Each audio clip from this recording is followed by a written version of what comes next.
एक बार फिर से मैं आप लोगों के लिए लेके हाजिर हूँ अपना अपनी एक नई क्लास नई वीडियो के साथ। उम्मीद है कि आप सब अच्छे होंगे। और ये है भारत के भूगोल का भाग 3 यानी कि पार्ट 3। इसमें आज हम जानेंगे भारत के प्रमुख नगरों के उपनाम।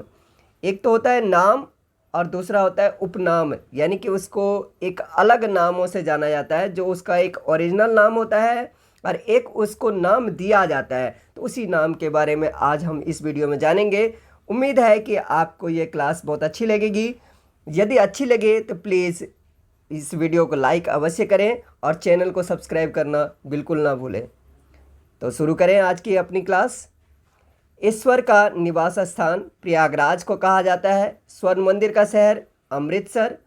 मंदिर एवं घाटों का नगर, मंदिरों और एवं घाटों का नगर वाराणसी, क्योंकि यहाँ मंदिर बहुत सारे हैं। अरब सागर की रानी कोच्चि। पूर्व का वेनिस भी कोच्चि को कहते हैं, यानी कि अरब सागर की रानी और पूर्व का वेनिस कोच्चि को कहा जाता है। त्योहारों का नगर मदुरई। कर्नाटक का रत्न मैसूरू। गुलाबी शहर जयपुर। और पूर्व का पेरिस भी जयपुर को कहते हैं। गुलाबी शहर, पूर्व का पेरिस और भारत का पेरिस, ये तीनों नाम एक ही जगह के हैं, जिसको जो है जयपुर राजस्थान की राजधानी। भारत का स्विट्ज़रलैंड वह कश्मीर। भारत का मिनी स्विट्ज़रलैंड खजियार। और पूर्व का स्कॉटलैंड मेघालय। दक्षिण का कश्मीर केरल को कहते हैं। उसके बाद अगर बात करें तो राजस्थान का गौरव चित्तौड़गढ़। महाराणा प्रताप का सबसे पहले महाराणा प्रताप का राजधानी यहीं पे थी। और राजस्थान का प्रवेश द्वार भरतपुर। राजस्थान का थर्मोपल्ली हल्दीघाटी। भारत का हॉलीवुड मुंबई। भारत का प्रवेश द्वार मुंबई। 7 टापुओं का नगर मुंबई, यानी कि मुंबई को 3 नामों से जाना जाता है। भारत का हॉलीवुड, भारत का प्रवेश द्वार और भारत 7 टापुओं का नगर। इस्पात नगरी और भारत का पिट्सबर्ग जमशेदपुर को कहते हैं, ये झारखंड में है। भारत का दिल दिल्ली। दक्षिण की गंगा कावेरी नदी। फलों की डलिया हिमाचल प्रदेश। भारत का मैनचेस्टर अहमदाबाद। भारत का बगीचा बेंगलुरु। महलों का शहर कोलकाता। भारत का मसालों का बगीचा केरल। छोटा नागपुर की रानी नेतरहाट झारखंड। पर्वतों की रानी यह है मसूरी। 5 नदियों की भूमि पंजाब। ब्लू माउंटेन्स नीलगिरी पहाड़ियों को कहते हैं। बंगाल का शोक दामोदर नदी। उत्तर भारत का मैनचेस्टर कानपुर। समुद्रपोत्र लक्षद्वीप को कहते हैं। डायमंड हार्बर कोलकाता को कहा जाता है। जुड़वा नगर यानी कि 2 एक जैसी नगरें हैं, हैदराबाद और सिकंदराबाद, ये दोनों ही तेलंगाना में है। झीलों का नगर श्रीनगर। नवाबों का नगर लखनऊ। और उत्तर भारत की अर्थव्यवस्था का मेरुदंड, यानी कि अर्थव्यवस्था में एक महत्वपूर्ण भूमिका निभाने वाली नदी है गंगा नदी। बिहार का शोक कोसी नदी।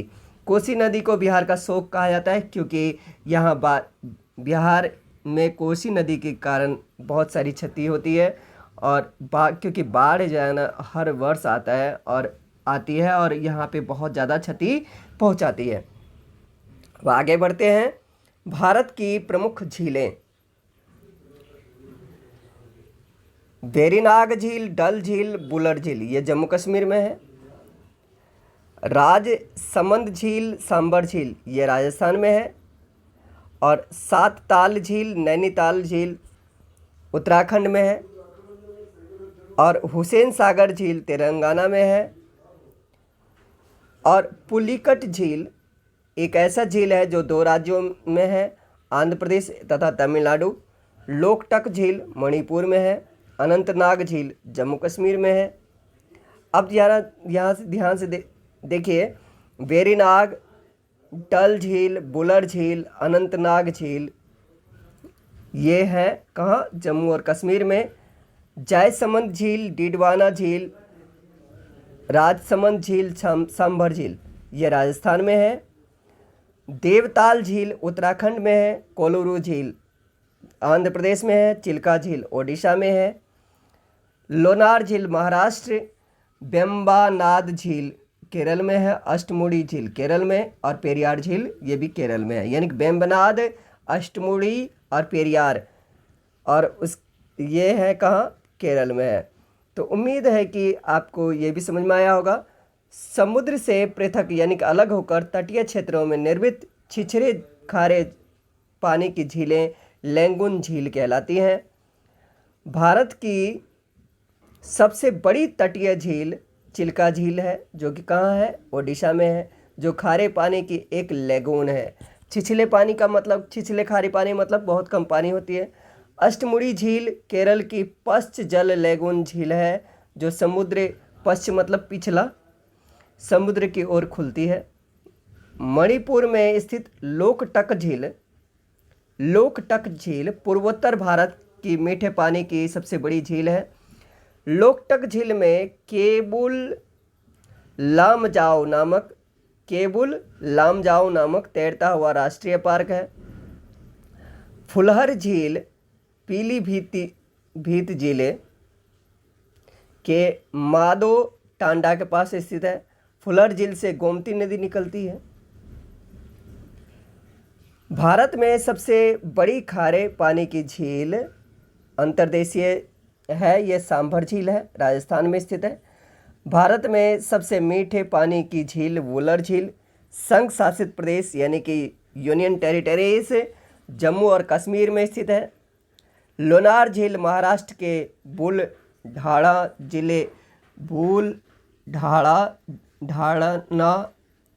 जिले में स्थित है। लोनार झील उल्कापिंड गिरने से बनी है। तुंगभद्रा झील तुंगभद्रा नदी पर स्थित मानव निर्मित झील है, आर्टिफिशियल झील है। हुसैन सागर झील हैदराबाद और सिकंदराबाद के बीच स्थित है। और इसके बाद आगे हम देखते हैं इसमें पश्चिमी तट पर स्थित वेम्बनाद झील केरल की एक लैगून झील है। भारत की दूसरी सबसे बड़ी लैगून झील पूर्वी तट की पुलिकट झील है। पुलिकट झील आंध्र प्रदेश और तमिलनाडु राज्यों की सीमा पर स्थित खारे पानी की लैगून झील है। बेरियार टापू जिसका नाम श्रीहरिकोटा है, पुलिकट झील को बंगाल की खाड़ी से अलग करता है। श्रीहरिकोटा पर सतीश धवन अंतरिक्ष केंद्र है। अब आगे हम इसमें जानते हैं भारत के प्रमुख जलप्रपात, जिसमें हम जानेंगे जलप्रपात की ऊंचाई कितनी है मीटर में, किस नदी पर है और स्थान कौन सा है। तो जोग या गरसोप्पा या महात्मा गांधी जलप्रपात एक ही को कहा जाता है। इसकी ऊंचाई है 253 मीटर, शरावती नदी पर है, ये कर्नाटक में।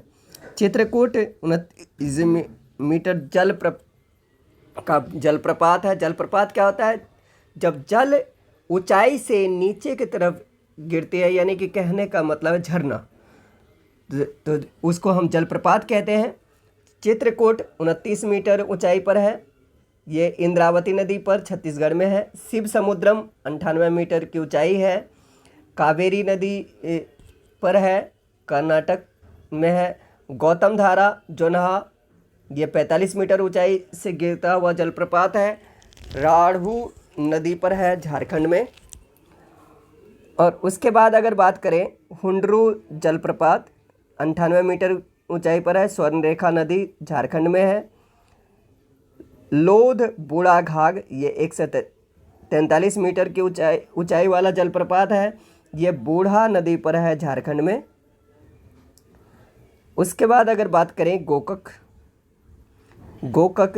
की ऊंचाई है 52 मीटर, ये गोकक नदी पर है, कर्नाटक में। दसम ये 44 मीटर की ऊंचाई वाला कांची नदी पर झारखंड में है। पाईकारा 61 मीटर की ऊंचाई वाला पाईकारा नदी पर तमिलनाडु में है। कपिल धारा ये 30 मीटर की ऊंचाई वाला नर्मदा नदी पर है मध्य प्रदेश में। और चुलिया 15 मीटर की ऊंचाई वाला ये चंबल नदी पर है राजस्थान में। और धुआंधार ये 30 मीटर की ऊंचाई वाला ये भी नर्मदा नदी पर है मध्य प्रदेश में। तो यानी कि कपिल धारा और धुआंधार ये 2 जलप्रपात नर्मदा नदी पर है मध्य प्रदेश में। और बाकी हमने आपको बताया चंबल एक है जो कि चोलिया जलप्रपात है चंबल नदी पर 15 मीटर की ऊंचाई वाला, सबसे कह सकते हो कि औसतन कम ऊंचाई वाला ये जलप्रपात है। इसके बाद आगे की हम लोग बात करते हैं भारत की जलवायु। भारत की जलवायु की अगर बात करें तो भारत की जलवायु उष्णकटिबंधीय मानसूनी जलवायु है। अब उष्णकटिबंध क्या होता है ये मैं थोड़ा सा आपको फिर से रिवाइज करवा देता हूँ। ज़रा ये देखिए, ये 1 मिनट, हाँ अब देखिए, अब जैसे कि ये है ग्लोब, इसके बीचों बीच लगभग बीचों बीच ये 0 डिग्री है जो मैंने अभी लाइन खींची है। और इधर 23.5 डिग्री उत्तर, ऊपर वाले को 23.5 डिग्री उत्तर कहते हैं नॉर्थ, और नीचे 23.5 डिग्री साउथ, 23.5 डिग्री साउथ। तो इस वाले बीच के एरिया को उष्णकटिबंध कहते हैं। और भारत की स्थिति जैन लगभग यह देशांतर है, तो भारत की स्थिति इधर है। तो भारत की स्थिति जब यहाँ पे है तो इसलिए यहाँ की जो जलवायु है उष्णकटिबंधीय है, मानसूनी जलवायु है, यानी कि मानसून से प्रभावित होती है। ग्रीष्म काल में यानी कि गर्मी के समय में मानसूनी पवनों का रुख दक्षिण पश्चिम से उत्तर पूर्व तथा शीतकाल में उत्तर पूर्व से दक्षिण पश्चिम रहता है। यानी कि गर्मी के समय में मानसूनी पवनें दक्षिण पश्चिम से उत्तर पूर्व के तरफ चलती है। दक्षिण पश्चिम यानी कि इस तरफ से इस तरफ ऐसे। और यह शीतकाल यानी कि ठंड में उत्तर पूर्व से यानी कि यहाँ से ये इधर की तरफ चलती है। इस तरीके से होता है, यानी कि शीतकाल में ऐसे और ग्रीष्म काल में यानी गर्मी में इस तरीके से। तो आगे देखिए, मानसूनी पवनों द्वारा समय समय पर अपनी दिशा पूरी तरीके से बदल लेने के कारण भारत में 4 मुख्य ऋतुएं चक्रवत यानी सर्कुलर पाई जाती हैं। शीत ऋतु, ग्रीष्म ऋतु, वर्षा ऋतु, शरद ऋतु।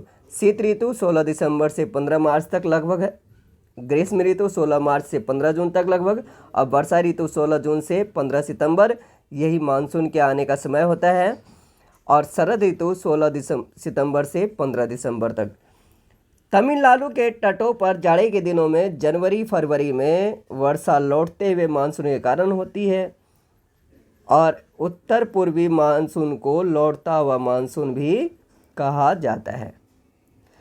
तीव्र आर्द्र यानी कि नमी वाली हवाओं को बंगाल में काल बैसाखी, क्योंकि यहाँ पे बहुत अधिक नुकसान होता है, काल बैसाखी कहा जाता है। और पूर्वी भारत में इसे नार्वेस्टर कहा जाता है। कर्नाटक एवं दक्षिण भारत में तीव्र आर्द्र हवाओं को चेरी ब्लॉसम वर्षा भी कहा जाता है। चेरी ब्लॉसम वर्षा भी कहते हैं। और आगे देखिए, केरल में क्या होता है इस वर्षा के कारण। केरल में आम की फसल के लिए लाभदायक होने के कारण यह तीव्र आर्द्र हवाओं को दक्षिण भारत में आम्र वर्षा यानी कि मैंगो शॉवर भी कहा जाता है। ग्रीष्म ऋतु में उत्तर पश्चिमी भारत के शुष्क भागों में चलने वाली गर्म एवं शुष्क हवाओं को लू कहा जाता है। आगे देखिए, शरद ऋतु को मानसून प्रत्यावर्तन काल रिट्रीटिंग मानसून सीजन कहा जाता है। तो अभी के लिए फ़िलहाल इतना ही। अगली वीडियो में हम लोग जानेंगे भारत की मिट्टी के बारे में।